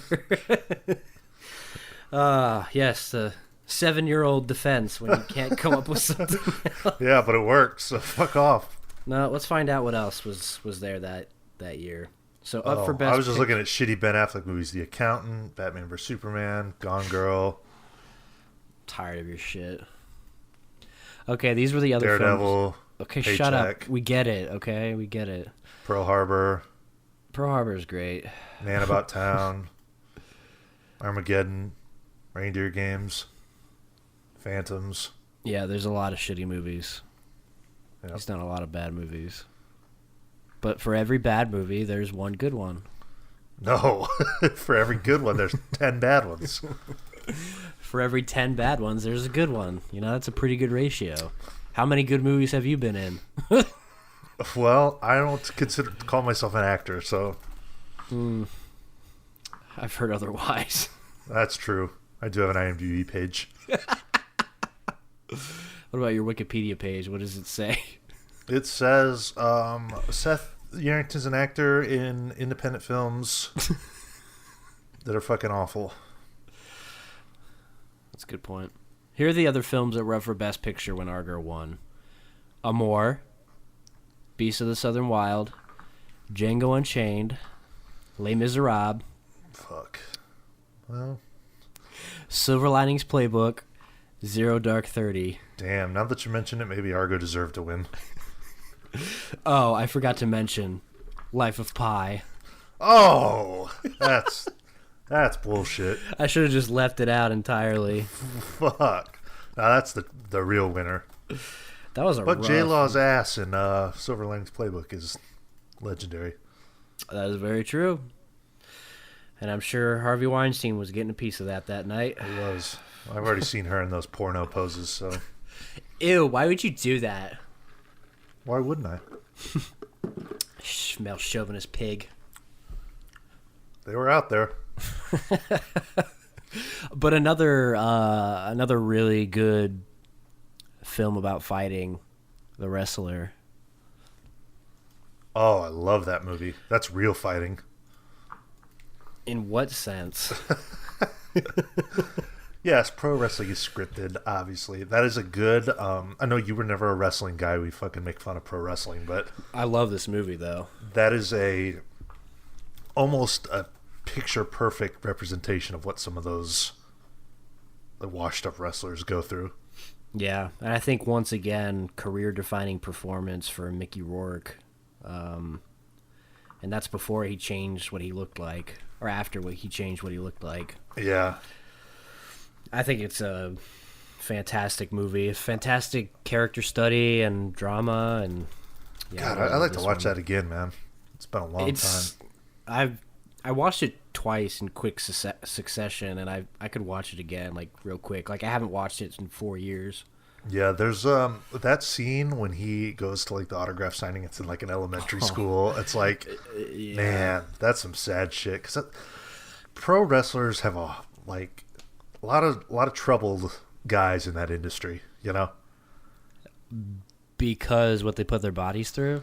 Well, what they put their bodies through, and then once time passes them up, that's all they hold on to. Yeah, I mean, they still hold on to that, and it's very accurate. It's like walking through a WonderCon sort of thing. Yeah, but like even sadder.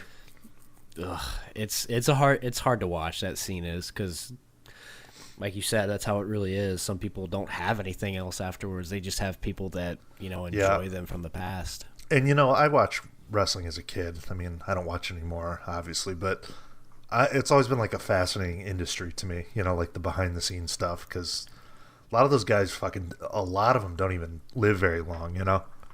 Yeah, and that's interesting too. Is that because of like the CTE that they get, or heart conditions or something? I think they put a lot of drugs in their system, like performance enhancing. Takes a toll on the heart, and just a lot of them have drug problems, and it's like kind of a depressing industry. It seems like it, all for the entertainment of some mongoloids. Right. I mean, it's it's scripted like a movie, sports entertainment. Yeah, well, so is baseball. So that's true. According to you. It's all scripted. The Rays should have never won the ALCS. Life's a big simulation. I gotta take the blue pill or the red pill. The Wrestler's a fucking fantastic movie, though. Yeah. Speaking of... it's not as good as Ready to Rumble, though. Or Fighting with My Family. Ew. Speaking of shitty kids actors movies, The Sandlot. Oh, heavily debated by us. Yeah, we don't have to go too deep into it. We've done a commentary. We discussed this movie to death. But yeah, do we like The Sandlot because we were kids when it came out and watched it as kids, or is it genuinely a good film? Do we like it now because it takes us back to when we were kids and hanging out with our friends? And now, I will say David Mickey Evans is a shitty director. Yes. I mean, The Sandlot is the anomaly in his career. Yes. But I think it's a good movie. I think it has something for adults to appreciate. Little children. And it's also great. It's also a great kids film. Yeah. And like with Dazed and Confused and shit that we've talked about like that, it feels like it really captures the time period great. It does. That's one thing it does really well. I don't know. I'll probably debate this till the end of my days, but I still really like it. I just don't know how much I like it anymore. You're the ones making all that racket. Good. Yeah, I don't know. It's a confusing movie, and The Sandlot should not be a tough movie to decipher. No, I think it's good. I think it's a good movie, man. Yes, you can say some of the shit with the dog is a little stupid and whatever, Too many nutsack shots. Yeah, but there's a good coming of age story there, and True. It's, if you're an adult, you can appreciate it because you reflect on, your childhood, and I don't know. I fucking dig that movie. What if your childhood sucked? Well, a lot of people's do. What if Dennis Leary was the stepdad that beat you? Bill? I mean, Dad? You want to have a catch? Oh. Speaking, once again, of... Can we talk about that one? Which one? Dad, want to touch my breast? Dad, you want to watch The Guest? Yeah, let's talk about it. It's on the list. James Earl Jones was in 2 of the greatest baseball films. I didn't know he was in the final season. Ugh. Have you seen that? No. It's another David Mickey Evans baseball movie. Oh, God. Oh, God. Field of Dreams. Field of Dreams is one of my top 5 films of all time. Not that anyone asked, but I'm telling you anyways. When are you going to put out a top 50? Soon. To me, it's the best baseball film I've ever seen. Okay. And I genuinely think it is just an amazing, masterful film. Fantasy film. It's a fantasy film. Yeah, I was going to say, I love how everyone's like, oh, let's build a baseball field because ghosts are going to come out of it. Yeah, but there's some sort of autism? No, there's some sort of spiritual thing going on in that movie. I watched it yesterday actually before we recorded this, and when he's like standing out in the field and there's like this voice talking to him from the sky, it's kind like of fucking creepy. Yeah, it is. But it's also kind of like a meditative, spiritual scene. It is. Like, at the beginning, he hears the voice. If you build it, he will come. Which is the one that always kind of got me, though, is the second one. It's like he's built the field. The stuff happens. Shoeless Joe's there. And then, like, he's walking back in it. Yeah. Oh, it gives me the chills thinking about it. What is it? Ease his pain. Oh, my God. Something about that phrase is, I don't know. That's a weird movie. Is it talking about... well, James? Who's it talking about? Is it talking about Terrence Mann? Is it talking about Ray's father? Could be talking about James Earl. Maybe he did die at the end. Well, I love that movie. Is it talking about Moonlight Graham? It's a weird film. It's almost like one of those where I don't know. I kind of have to. I try and decode it differently every time I watch it. Mm-hmm. It's like. It's I don't know. There's some sort of spiritual thing going on in that film. Yes, it's stupid that you would plow your corn and I think if I build a field, Shoeless Joe's ghost will come and play baseball. But I don't think you're supposed to think that deep. And you're supposed to accept that it's a total fantasy sort of setting. Yeah, it's definitely one of those movies where the director had no fucking clue what he was doing and it sucks ass. It might be. It might be like a Donnie Darko sort of thing. I'm just kidding. Well, it works. It's a movie about dads. It's a movie about baseball. It's a movie about moving on and trying to, I guess, cope with past regrets. Yeah, and it's like, I don't know. I was thinking about it kind of deep yesterday. It's almost like a thing where in the afterlife, you eventually, your dream comes true or something like that, Right. Because, like, Moonlight Graham, he never got to the at-bat, Yeah. And this thing with the field is built, and suddenly something happens where he's able to get that at-bat. And Ray's father, they weren't really close. They didn't have that relationship. And in the afterlife, he finally got that. So, I don't know. It's a deep film. It really is. Mm-hmm. I love it. It's more than just a baseball movie.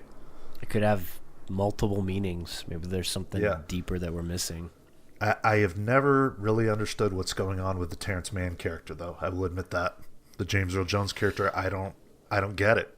You could decipher it a few ways. I don't get it. Let's walk in the corn. Yeah, assuming the corn is like the entrance, it's like they walk in and disappear. Are they going back to, fuck if I know. They're dead, So why does he get to walk in there and fade away? Yeah.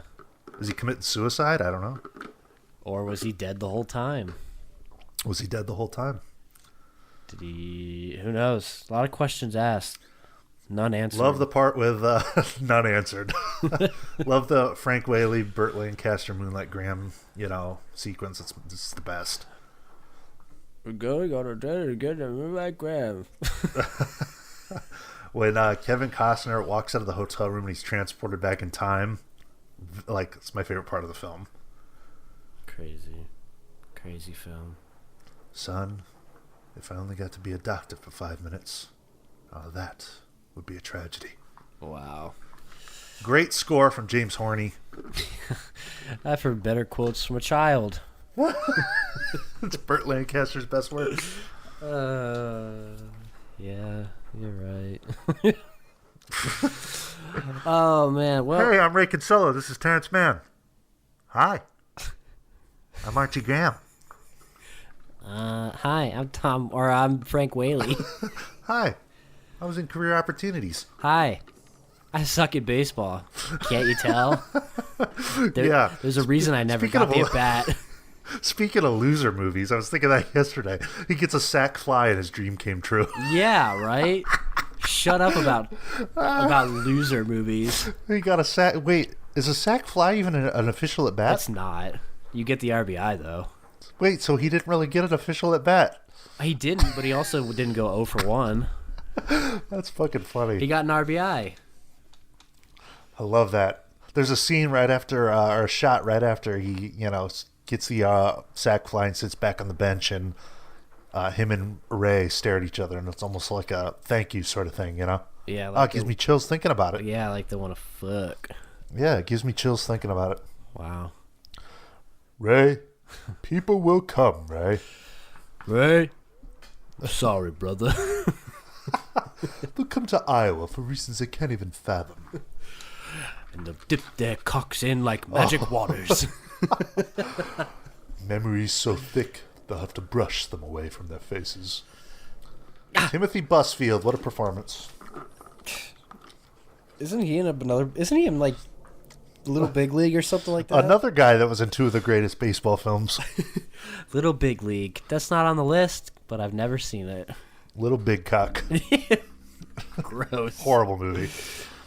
Ooh, we're getting into a little bit of skateboarding here. Mid-90s. Yeah, recent one. Yeah, another one we did a commentary on, but I just think it's... Love that movie. It's a modern M-word? You know, I think so. I fucking love it. I fucking love it, too. I think it's one of the great film debuts as far as directors go. It Jonah is. Hill. It definitely is. Really, I don't know. Kind of accurately captures that time period. Again, something that really captures when it's supposed to take place and the skateboarding of that time, and it's awesome. It's a really easy watch, too. Oh, it is. As I'm falling asleep talking about it. Lucas Hedges doing the same performance he always does. Yeah. Yeah. Moving on. What's her name? That's the hot mom, Catherine Waterston or whatever. Ooh, Catherine Waterston. Yeah, she could be my mom. She's like, something about her is very, very homely. Uh-huh. I want her to point her wand at me. Oh, yeah, she's in that. Yeah, fortunately. You should have said you want to point your wand at her. No, I want her to Avada Kedavra me. Ah. Well, we got another big one here. Raging Bull.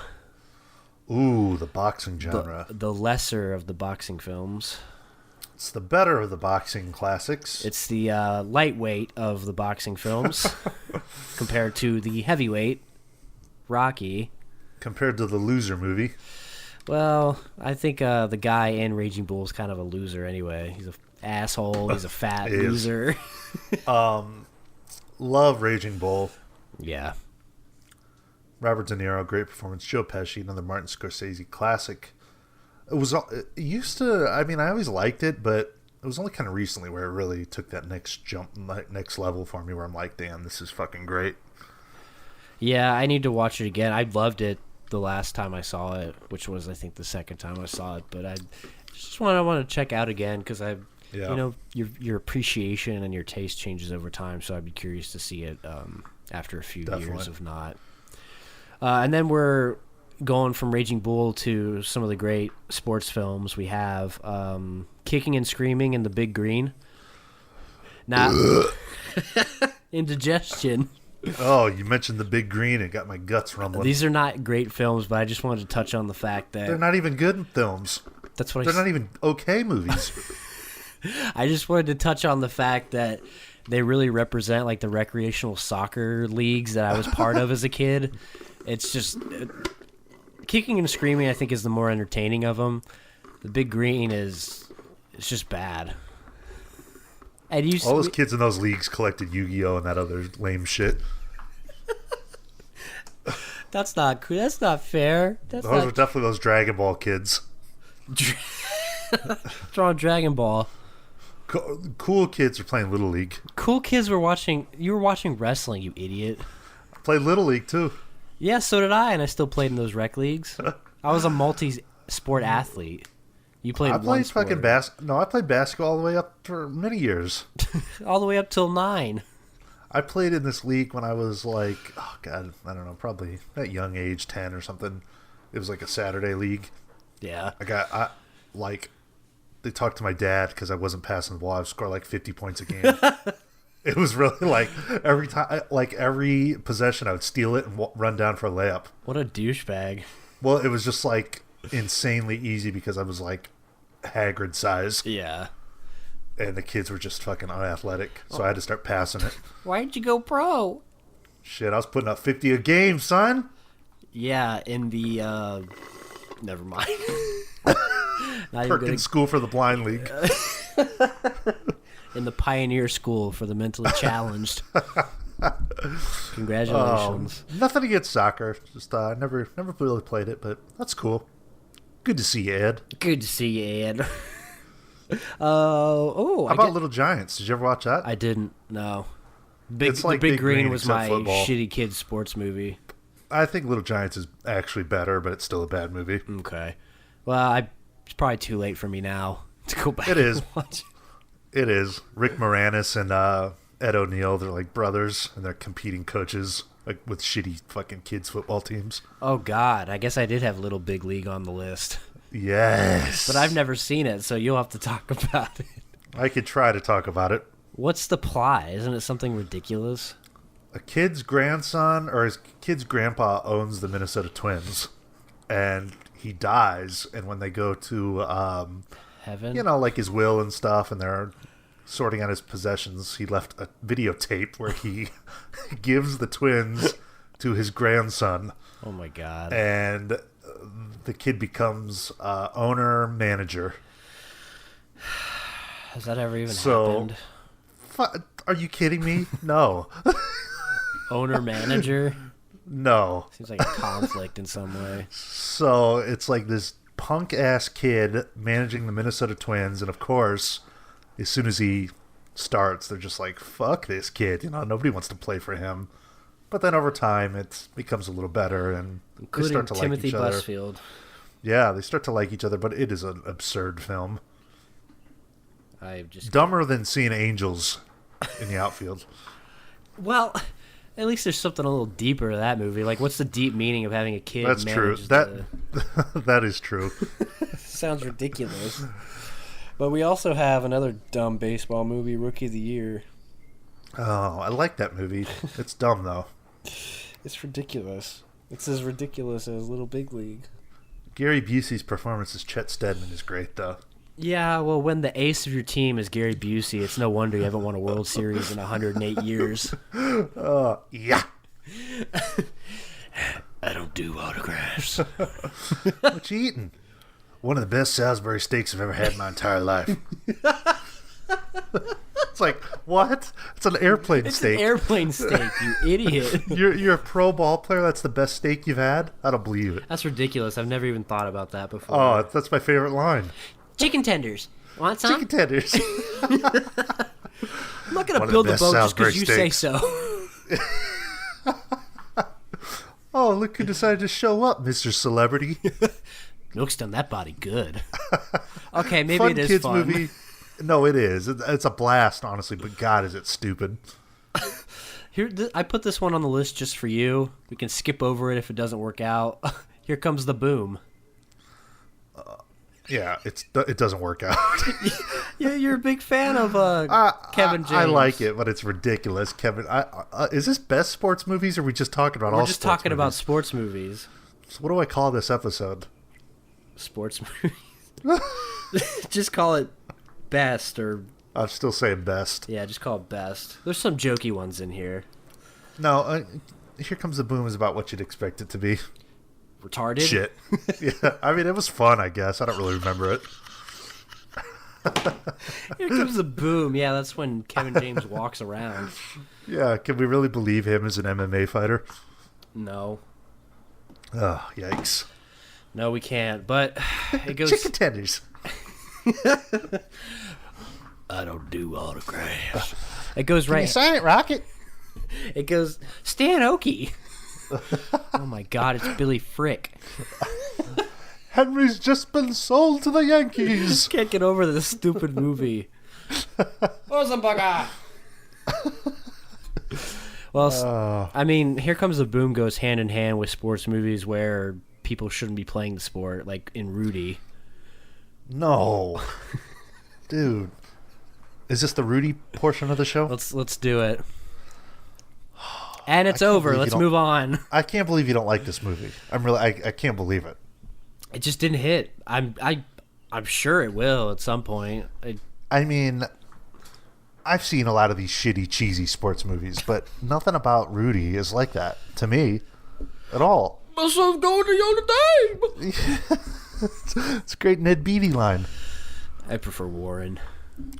Yes, the story of Rudy is very fictionalized and way more dramatic than it ever was in real life. But well, it's a film. We have another movie like that we can also talk about, a football movie. Rudy's a fantastic film about, not just football, but the struggles of making something out of your life. A guy that, thought he was destined to just work in the local steel mill or wherever they work, and he, made it a goal to get into Notre Dame, and it shows the hard work, and everyone told him he was too small to play football, and he got to dress for Notre Dame and get on the field, and it's great. Wow, Rudy, the epitome It's another loser film. Wow, Rudy, the epitome of participation trophy culture. Yeah, literally his only goal was to participate for one play. Yeah, let's let the idiot participate just so we can make him feel good. Dude, when they put him in the game at the end, oh, it's so good. But like we were talking about, the scene does not portray the real life scenario. No. Bless you. Sorry. Allergic It does to not. shitty movies. It does not portray the real scenario. If you watch the real play, you wouldn't even know what happened. They make no reference about it on the broadcast. Well, it's like it's like another football movie, Invincible, with Mark Wahlberg playing Vince Papale. Oh God. Where the big climactic scene is he's doing some punt coverage against the Giants, which is just a fantastic scene.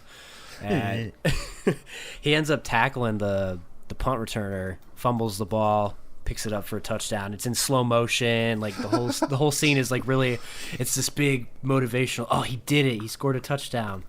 And then you watch the real scene, and it's literally like 2 seconds. The guy collides with his teammate, drops the ball, he picks up the ball and walks into the end zone. It's my God! It's a real quick, short scene, but it wouldn't be as exciting if it was cut down the way that it happened in real life, especially Rudy. Like, who gives a shit if he walks into the game? And nobody cares. Did he really sack the guy though?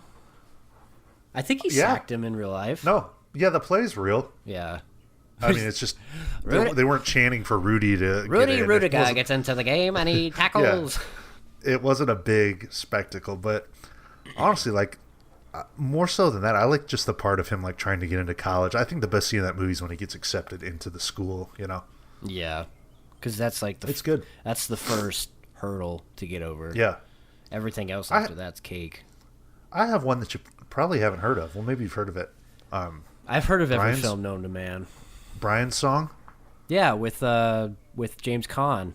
Oh wow, you are a film expert. Yeah, never seen it though. That's a good one. It was I think it was like a TV movie, but if I'm correct though, it's got a depressing ending. Well, yeah, Brian Piccolo had cancer. Oh, well, I didn't know.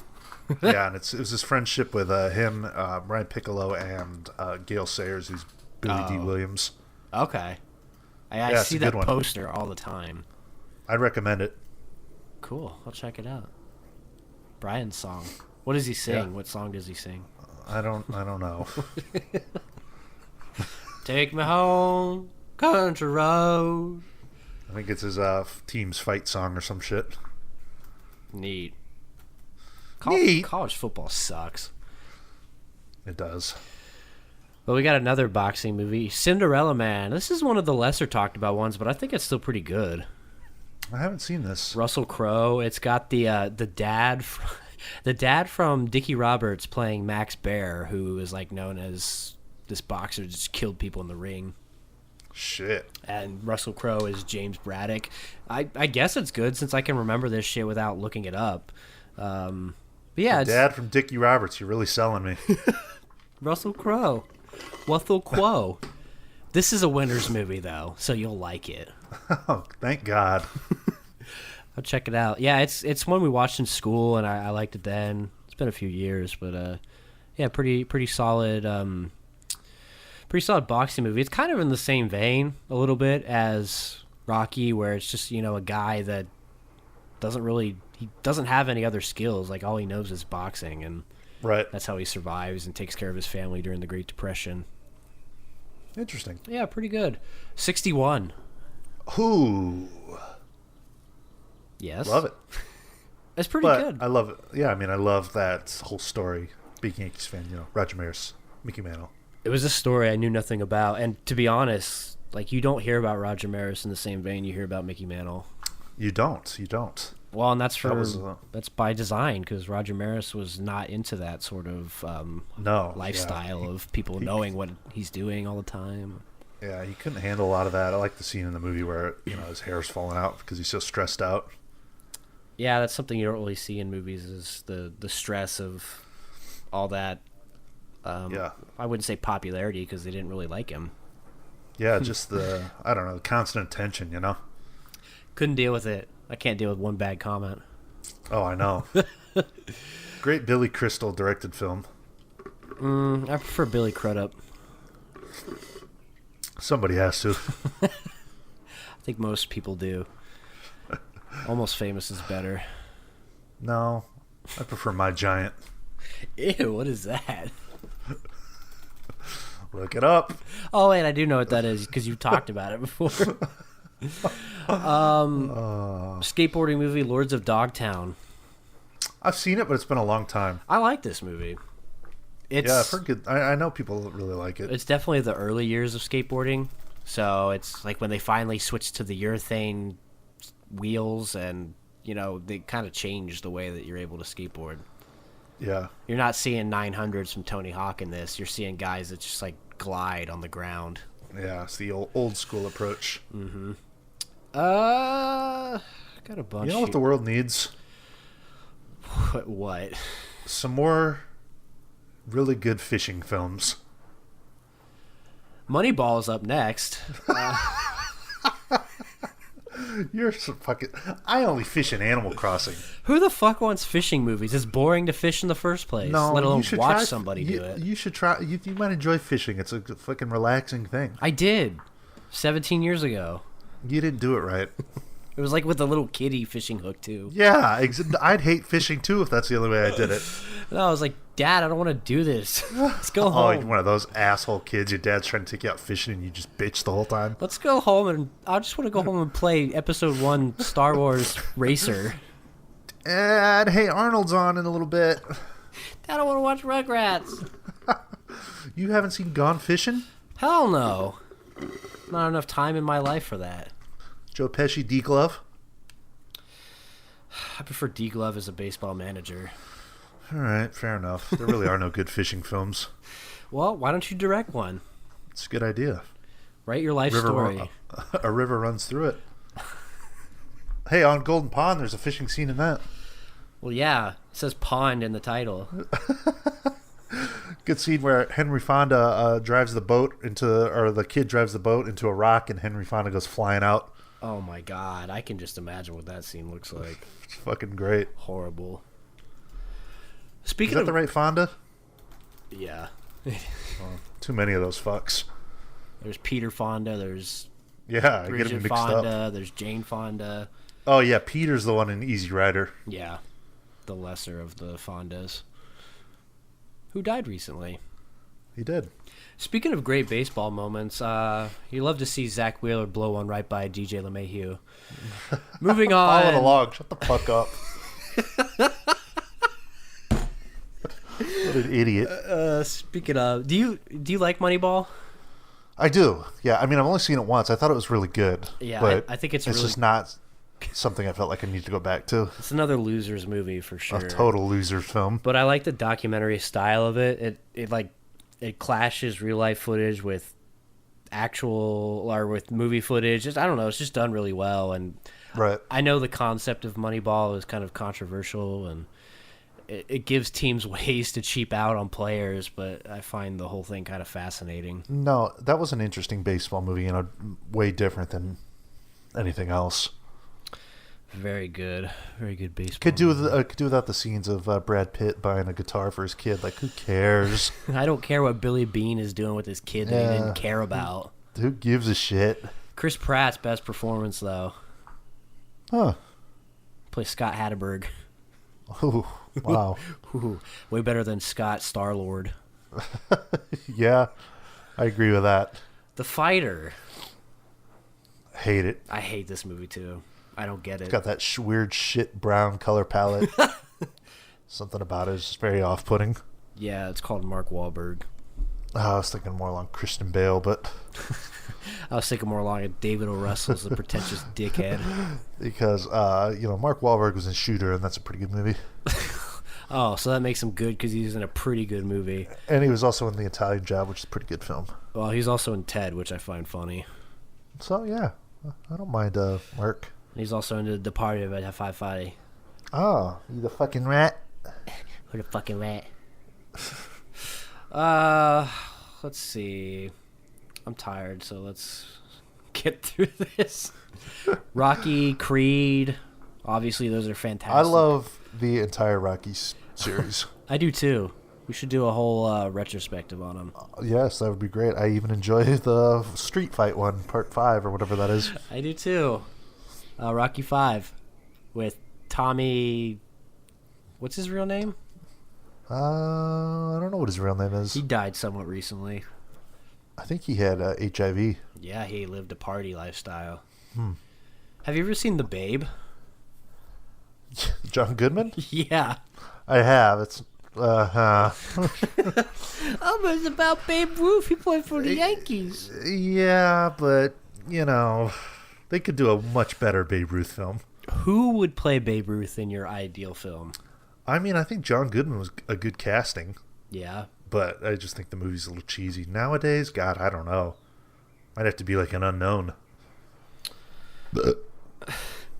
Jonah Hill? Art LaFleur. Art LaFleur would be perfect, but now he's about 80. Remember, kid, heroes get remembered, but legends never die. Okay. It'd be fucking funny if Benny just stares at him and he's like, okay. Cool, I'm going back to sleep. You woke me up from my slumber. Yeah. Oh, so that means I need to buy some shoes and jump over the fence. Better buy some PF Flyers, kid. I get it. Oh my god, this is an interesting one. Victory or Escape to Victory? Have you heard of this? I don't know what that is. It's a Nazi prison soccer movie starring Sylvester Stallone and Max von Sydow. Oh god. It's it's a prison escape movie, I guess, but they for whatever reason, I don't know why, but the German officers want to play the prisoners in a soccer match. So they use that as a means to escape, and Sylvester Stallone plays the goalkeeper. It's really odd. It sounds weird. It's really weird, but my high school soccer coach showed it to us in our soccer class one year, and it kind of stuck with me. And then he touched you. And then he showed us Bloodsport. And I Wow. realized I don't need to trust this guy's opinion on anything. That's funny. You ever seen Miracle in Lane 2? The Frankie movie? Or as I like to call it, based on the poster and all the pictures, Virgin in Lane 2. Have you ever seen... Dude, go to fucking Google and image search Miracle in Lane 2. Oh, I think I've seen this. And then there's this picture where he's got like this weird gimp hand. Oh, no. Miracle in Lane 2. Go down 4 rows and then on the right. Oh, shit. no. Frankie. Frankie. Really getting into his role. Is that the dad from Little Vampire? Who the fuck knows or cares? Seriously. Who gives a shit? Oh, I care. I care. Oh, no, he's from Top Gun, The Terminator, better films. Wow. Yeah, Top Gun's yikes. not that great. Man, really dragging now. I know. Let's end this shit. Well, we do have one documentary. There's plenty, but I did want to bring this one up because it's one of my favorites and one of your favorites as well. But Poop Dreams. Oh, how did we miss this? Yes. Poop Dreams. Probably the best documentary I've ever seen.